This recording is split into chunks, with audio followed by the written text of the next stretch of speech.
एक most common infection जिसके बारे में बात करना बेहद ज़रूरी है, और वो डेली लाइफ में देखने को भी बहुत ज़्यादा मिलता है, लेकिन एज सच वो कोई सीरियस मॉर्टेलिटी या कोई सीरियस कम्प्लिकेशन काज नहीं कर रहा होता, लेकिन वो बहुत ज़्यादा पाया जाता है।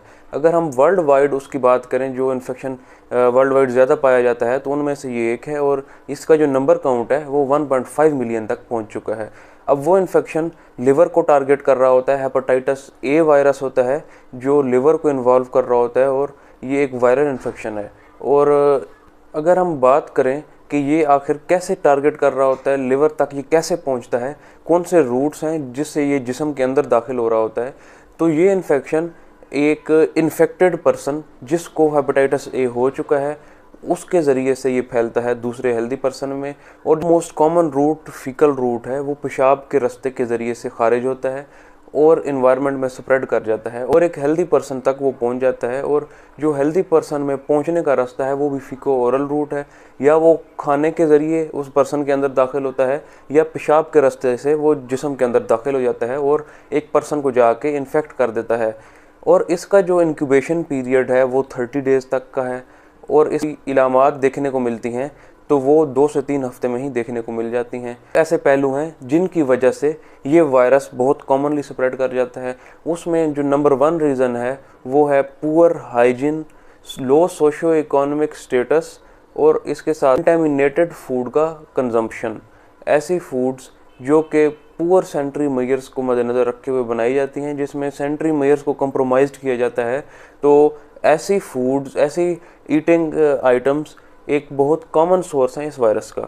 इसके अलावा अगर जो सीवरेज का पानी है, वो जो पीने वाला पानी है, अगर वो उसके साथ मिक्स हुआ हो किसी ज़रिए से, तो इस वजह से भी ये वायरस पर्सन को इफ़ेक्ट कर रहा होता है।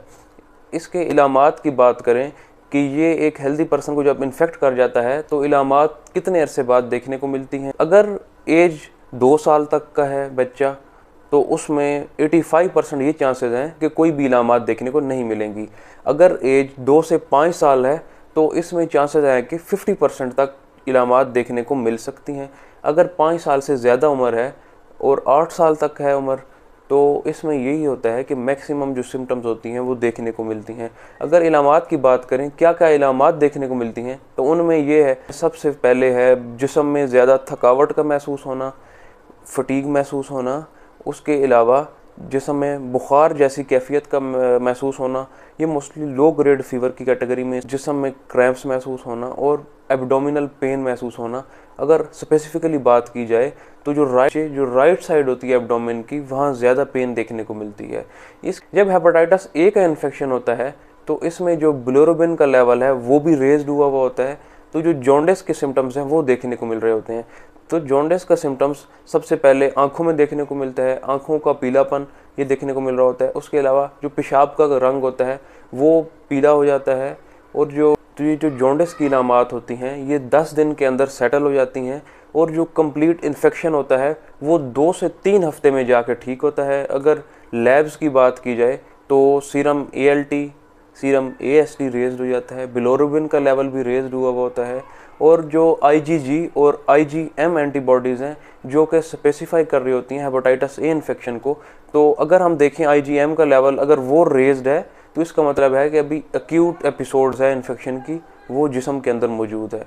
अगर IgG का लेवल रेज्ड हुआ होता है तो इसका मतलब है कि पर्सन इन्फेक्शन से रिकवर कर चुका है, और ये भी होता है कि उसमें इम्यूनिटी डेवलप हो चुकी है। तो अगर लैब्स की बात करें तो वो 9 हफ्ते तक डिस्टर्ब रहती हैं, लेकिन क्लिनिकली जो इन्फेक्शन है वो 3 हफ्ते तक ठीक हो चुका होता है। अगर हम इसकी बात करें कि इसको इन्फेक्शन को मैनेज कैसे किया जाता है, कौन कौन से ट्रीटमेंट ऑप्शन हमारे पास अवेलेबल हैं, तो इसका ट्रीटमेंट मोस्टली सिम्टोमेटिक ही। अगर पेन ज़्यादा देखने को मिल रही होती है तो हम पेन किलर्स दे देते हैं, जिनका हेपेटिक क्लीयरेंस नहीं, जिनका रीनल क्लीयरेंस होता है ड्रग्स का, उनको हम प्रेफर कर रहे होते हैं। इसके अलावा कुछ एंटीऑक्सीडेंट्स हम रिकमेंड करते हैं। उसके अलावा जो ब्रांच चेन अमीनो एसिड्स हैं वो हम देते हैं, क्योंकि जो ब्रांच चेन अमीनो एसिड्स हैं उनका क्लीयरेंस वैसे भी जो जिस्म के मसल्स हैं, जिस्म के जो पट्टे हैं वहाँ से हो रहा होता है, तो लिवर को थोड़ा एक किस्म का रेस्ट मिल जाता है और जो प्रोटीन रिक्वायरमेंट है वो भी पूरी हो जाती है। इसके साथ उनके अंदर कुछ ऐसे मेटाबोलाइट्स भी होते हैं जो कि लिवर को प्रिवेंट कर रहे होते हैं इन्फ्लेमेशन से, और जितने भी ये वायरल एपिसोड्स होते हैं वो लिवर को जो नुकसान पहुंचा रहे होते हैं उनसे भी ये प्रिवेंट कर रहे होते हैं, ऐसे जो एंटीऑक्सीडेंट सप्लीमेंट्स होते हैं वो।